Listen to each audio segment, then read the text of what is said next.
लिखवाओ से निज दया से सुंदर भाव बताकर, कार्तिक मास 24वां अध्याय सुनो सुधाकर। राधे राधे दोस्तों, स्वागत है आपका हमारे यूट्यूब चैनल में। आज की इस वीडियो में हम कार्तिक मास की कथा अध्याय 24 का पाठ करेंगे। तो आइए पाठ शुरू करते हैं। राजा पिथु बोले, हे मुनिश्रेष्ठ, आपने तुलसी के इतिहास, व्रत, महात्म्य के विषय में कहा। अब आप कृपया कर मुझे यह बतलाइए कि कार्तिक मास में क्या और भी देवताओं का पूजन होता है, यह भी विस्तार पूर्वक बतलाइए। नारद जी बोले, पूर्व काल की बात है। सह पर्वत पर करवीकर में धर्मदत्त नामक विख्यात कोई धर्मज्ञ ब्राह्मण थे। एक दिन कार्तिक मास में भगवान विष्णु के समीप जागरण करने के लिए वे भगवान के मंदिर की ओर चले। उस समय एक पहर रात बाकी थी। भगवान के पूजन की सामग्री साथ लिए जाते हुए ब्राह्मण ने मार्ग में देखा कि एक भयंकर राक्षसी आ रही है। उसका शरीर नंगा और मांस रहित था। उसके बड़े बड़े दांत, लपकती हुई जीभ और लाल नेत्र देखकर ब्राह्मण भय से थर्रा उठे। उनका सारा शरीर कांपने लगा। उन्होंने साहस करके पूछा कि सामग्री तथा जल से ही उस राक्षसी के ऊपर प्रहार किया। उन्होंने हरि नाम का स्मरण करके तुलसी दल मिश्रित जल से उसको मारा था, इसलिए उसका सारा पातक नष्ट हो गया। अब उसे अपने पूर्व जन्म के कर्मों के परिणाम स्वरूप प्राप्त हुई दुर्दशा का स्मरण हो गया। उसने ब्राह्मण को दंडवत प्रणाम करके इस प्रकार कहा, ब्राह्मण, मैं पूर्व जन्म के कर्मों के फल से इस दशा को पहुँची हूँ। अब मुझे किस प्रकार उत्तम गति प्राप्त होगी। धर्मदत्त ने उसे इस प्रकार प्रणाम करते देखकर आश्चर्यचकित होते हुए पूछा, किस कर्म के फल से तुम इस दशा को पहुँची हो? कहाँ की रहने वाली हो? तुम्हारा नाम क्या है और आचार व्यवहार कैसा है? ये सारी बातें मुझे बताओ। उस राक्षसी का नाम कहला था। कलहा बोली, ब्राह्मण, मेरे पूर्व जन्म की बात है। सौराष्ट्र नगर में भिक्षु नामक एक ब्राह्मण रहते थे। मैं उनकी पत्नी थी। मेरा नाम कलहा था और मैं बड़े क्रूर स्वभाव की स्त्री थी। मैंने वचन से भी कभी अपने पति का भला नहीं किया, उन्हें कभी मीठा भोजन नहीं परोसा, सदा अपने स्वामी को धोखा ही देती रही। मुझे कलह विशेष प्रिय था, इसलिए मेरे पति का मन मुझसे सदा उद्विग्न रहता करता था। अंततोगत्वा उन्होंने दूसरी स्त्री से विवाह करने का निश्चय कर लिया। तब मैंने विष खाकर अपने प्राण त्याग दिए। फिर यमराज के दूत आए और मुझे बांधकर पीटते हुए यमलोक में ले गए। वहाँ यमराज ने मुझे देखकर चित्रगुप्त से पूछा, चित्रगुप्त, देखो तो सही, इसने कैसा कर्म किया है। जैसा इसका कर्म हो उसके अनुसार यह शुभ या अशुभ प्राप्त करे। चित्रगुप्त ने कहा, इसका किया हुआ कोई भी शुभ कर्म नहीं है। यह स्वयं मिठाइयाँ उड़ाती थी और अपने स्वामी को उसमें से कुछ भी नहीं देती थी। इसने सदा अपने स्वामी से द्वेष किया है, इसलिए यह चमगादुरी होकर रहे तथा सदा कलह में ही इसकी प्रवृत्ति रही है। इसलिए यह विष्ठा भोजी शुक्री की योनि में रहे। जिस बर्तन में भोजन बनाया जाता है उसी में यह सदा अकेली खाया करती थी। अतः उसके दोष से यह अपनी ही संतान का भान करने वाली बिल्ली हो। इसने अपने पति को निमित्त बनाकर आत्मघात किया है, इसलिए यह अत्यंत निंदनीय स्त्री प्रेत के शरीर में भी कुछ काल तक अकेली ही रहे। इसे यमदूतों द्वारा निर्जल प्रदेश में भेज देना चाहिए। वहाँ दीर्घ काल तक यह प्रेत के शरीर में निवास करे। उसके बाद यह पापिनी शेष 3 योनियों का भी उपभोग करेगी। कलहा ने कहा, विप्रवर, मैं वही पापिनी कलहा हूँ। इस प्रेत शरीर में आए मुझे 500 वर्ष बीत चुके हैं। मैं सदैव भूख प्यास से पीड़ित रहा करती हूँ। एक बनिए के शरीर में प्रवेश करके मैं इस दक्षिण देश में कृष्णा और वेणी के संगम तक आई हूँ। जो ही संगम तट पर पहुँची त्यों ही भगवान शिव और विष्णु के पार्षदों ने मुझे बलपूर्वक बनिए के शरीर से दूर भगा दिया। तब से मैं भूख का कष्ट सहन करती हुई इधर उधर घूम रही हूँ। इतने में ही आपके ऊपर मेरी दृष्टि पड़ गई। आपके हाथ से तुलसी मिश्रित जल का संसर्ग पाकर मेरे सब पाप नष्ट हो गए हैं। द्विज श्रेष्ठ, अब आप ही कोई उपाय कीजिए। बताइए मेरे इस शरीर से और भविष्य में होने वाली भयंकर 3 योनियों से किस प्रकार मुक्त हो जाऊंगी। कलह का यह वचन सुनकर धर्मदत्त उसके पिछले कर्मों और वर्तमान अवस्था को देखकर बहुत दुखी हुआ। फिर उसने बहुत सोच समझकर करने के बाद कहा, धर्मदत्त जी के कथन की कथा का वर्णन 25वें अध्याय में किया गया है। 24वां अध्याय यहीं समाप्त हुआ। अब हम अगले वीडियो में 25वें अध्याय में धर्मदत्त जी के कथन का वर्णन सुनेंगे। हरे कृष्णा। अब हम माता श्री तुलसी चालीसा का पाठ करेंगे और तुलसी माँ की आरती करेंगे। जय जय तुलसी भगवती सत्यवती सुखदानी।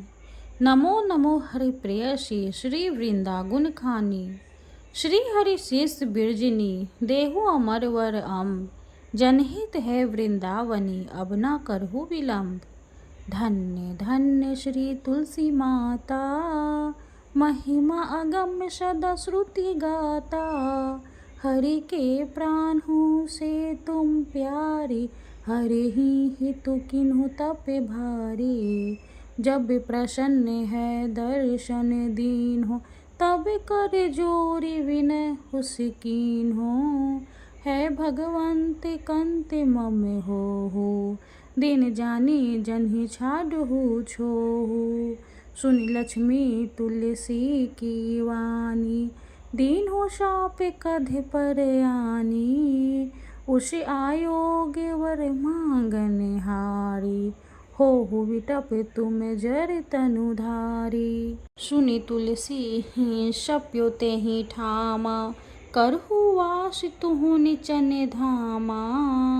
दियो वचन हरि तब तते काला सुनहु सुमुखी जनि होहु बिहाला।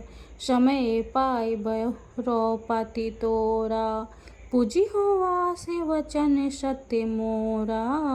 तब गोकुल गोप सुदामा तासु भय तुलसी तो बामा। कृष्ण रास लीला के माही राधे सक्यो प्रेम लखी नाही। दियो शाप तुलसी तते काला नर लोक ही तुम जन्महु बाला। यो गोप वह दानव राजा शंख चूड नामक सिर ताजा। तुलसी भई ताशु की नारी परम सती गुण रूपे अगारी। अष्ट द्वय कल्प बीते जब गयु कल्प तित जन्म तब भेयु। वृंदा नाम भयो तुलसी को असुर जलंधर नाम पति को। करि अति द्वंद्व अतुल्य बल धामा लीन्हा शंकर से संग्राम। जब निज सैन्य सहित शिव हारे मरहि न तब हरे हरि ही पुकारे। पतिव्रता वृंदा थी नारी को न सके पति संहारी। तब जलंधर ही भेष बनाई वृंदा ढिग हरि पहुँचियो जाई। शिव हित लहि करि कपट प्रसंगा कियो सतित्व धर्म तो ही भंगा। भयो जलंधर कर संहारा सुनि उर शोक उपारा। तिहि छन दियो कपट हरि टारी लखि वृंदा दुख गिरा उचारी। जलंधर जस हत्यो अभीता सोई रावण तसे हरि सीता। अस प्रस्तर सम हृदय तुम्हारा, धर्मखंडी मम पति ही संहारा। यही कारण लहि शाप हमारा, होवे तनु पाषाण तुम्हारा। सुनि हरि तुरत ही वचन उचारे, दियो शाप बिना विचारे। लखियो ना निज कर तूति पति को, छलन चाहो जब पार्वती को। जरमति तुहु अस हो जर रूपा, जगमा तुलसी विटपे अनूपा। ध्वग रूप हम शालिग्रामा, नदी गंडकी बीच ललामा। जो तुलसी दल हम चढ़ई हैं, सब सुख भोगी परम पद पई हैं। बिनु तुलसी हरि जलत शरीरा, अतिशय उठत शीश उर पीरा। जो तुलसी दल हरि सिर धारत, सो सशस्त्र घट अमृत डारत। तुलसी हरि मन रजनी हारी, रोग दोष दुख भजनी हारी। प्रेम सहित हरि भजन निरंतर, तुलसी राधा में नाही अंतर। व्यंजन हो 56 प्रकारा, बिनु तुलसी दल ना हरि प्यारा। सकल तीर्थ तुलसी तरु छाही, लहत मुक्ति जन संशय नाही। कवि सुंदर एक हरि गुण गावत, तुलसी ही निकट सहस गुण पावत। बसत निकट दूर बासा धामा, जो प्रयासित पूर्व ललामा। पाठ करही जो नित्य नर नारी, होहि सुख भाषहि त्रिपुरारी। तुलसी चालीसा पढ़ी, तुलसी तरु ग्रहधारी। दीप दान करि पुत्र फल, पावही बंधियो नारी। सकल दुख दरिद्र हरि हार, है परम प्रसन्न। आशी धन जन लरही ग्रह, बसही पूर्णा अन्न। लाही अभिमत फल जगत, मोह लाही पूर्ण सब काम। जेदल अर्पहि तुलसी तह, सहस बसही हरि राम। तुलसी महिमा नाम लख, तुलसी सुत सुख राम। मानस 40 रचियो जगमह तुलसीदास। तुलसी महारानी नमो नमो, हरि की पटरानी नमो नमो।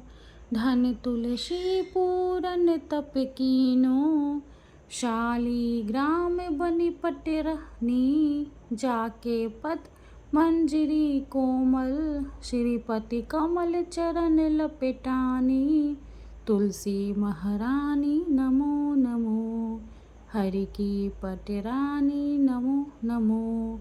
धूप दीप नैवेद्य आरती, पुष्पन की वर्षा बरसानी। 56 भोग छति सो व्यंजन, बिन तुलसी हरि एक न मानी। तुलसी महारानी नमो नमो, हरि की पटरानी नमो नमो। सभी सखी मैया तेरो यश गावे, भक्ति दान दिज महारानी। नमो नमो तुलसी महारानी, तुलसी महारानी नमो नमो। तुलसी महारानी नमो नमो, हरि की पटरानी नमो नमो। माता रानी तुलसी की जय हो। वीडियो अगर अच्छी लगे तो लाइक कर दें, चैनल को सब्सक्राइब कर दें। धन्यवाद।